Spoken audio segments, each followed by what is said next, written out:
అమ్మాయి గారు serial G తెలుగులో రాత్రి 9:30 గంటలకి సక్సెస్ఫుల్ గా ప్రేక్షకులని అలరిస్తోంది. ఈ రోజుతో అమ్మాయి గారు సీరియల్ 800 మైలురాయిని చేరుకుంది. నేటితో 800 ఎపిసోడ్స్ ని విజయవంతంగా అమ్మాయి గారు సీరియల్ పూర్తి చేసుకుంది. అమ్మాయి గారు సీరియల్ 800 ఎపిసోడ్స్ పూర్తి చేసుకుంటున్న ఈ శుభ సందర్భంగా అమ్మాయి గారు సీరియల్ టీం అందరికీ శుభాకాంక్షల్ని తెలియజేద్దాం.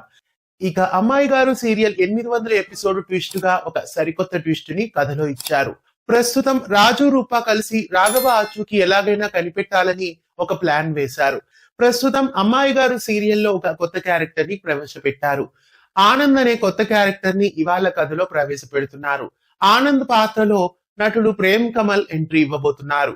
ప్రేమ్ కమల్ ఒకప్పుడు చైల్డ్ ఆర్టిస్ట్ గా హై స్కూల్ తదితర సీరియల్స్ లో నటించారు. ఆ తర్వాత పలు వెబ్ సిరీస్ లలో కూడా నటించారు. ప్రస్తుతం మొట్టమొదటిసారి తెలుగు బుల్లితెరపై ప్రేమ్ కమల్ ఈ సీరియల్ ద్వారా డెబ్యూట్ అవుతున్నారు.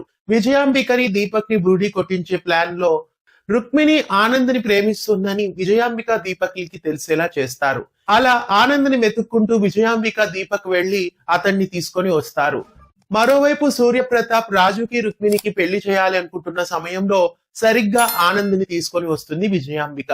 అలా విజయాంబిక వైపు ఆనంద్ ఉన్నట్లుగానే ఉంచి అక్కడి నుండి విషయాలన్నింటినీ కనిపెట్టడానికి ఇప్పుడు రాజు అలాగే రూప కలిసి ఒక కొత్త ప్లాన్ వేసినట్లు తెలుస్తోంది. ప్రస్తుతం కథలో ఎంట్రీ ఇచ్చిన ఆనంద్ ఎవరు అనే విషయానికి వస్తే ఆనంద్ మరెవరో కాదు, రాఘవకి కొడుకు. రాఘవ కొడుకుగా ఆనంద్ క్యారెక్టర్ ని కథలో ప్రస్తుతం ప్రవేశపెట్టారు. రాఘవ కొడుకు ఆనంద్ విజయాంబిక దీపక్ల వెంట ఉండి రాజు రూపలకి సహాయపడి తన తండ్రిని కనిపెడతారా? ఇంతకీ రాఘవ ఆచూకిని కనిపెట్టగలరా? అమ్మాయి గారు సీరియల్ కథలో ఎలాంటి ట్విస్టులు ఉండబోతున్నాయి? సరికొత్తగా వచ్చిన ఈ ఆనంద్ క్యారెక్టర్ రాఘవ కొడుకై ఉంటాడని మీలో ఎవరైనా గెస్ట్ చేశారా? కామెంట్స్ లో తెలియజేయండి. అమ్మాయి గారు సీరియల్ ని ప్రతిరోజు 9:30 గంటలకి మిస్ కాకుండా చూడండి. అమ్మాయి గారు సీరియల్లో వచ్చిన ఈ కొత్త క్యారెక్టర్ పై మీ అభిప్రాయాన్ని కామెంట్స్ లో తెలియజేయండి. ఇలాంటి మరెన్నో అప్డేట్స్ కోసం మన ఛానల్ ని సబ్స్క్రైబ్ చేసి పక్కనే ఉన్న బెల్ ఐకాన్ ని యాక్టివేట్ చేయండి.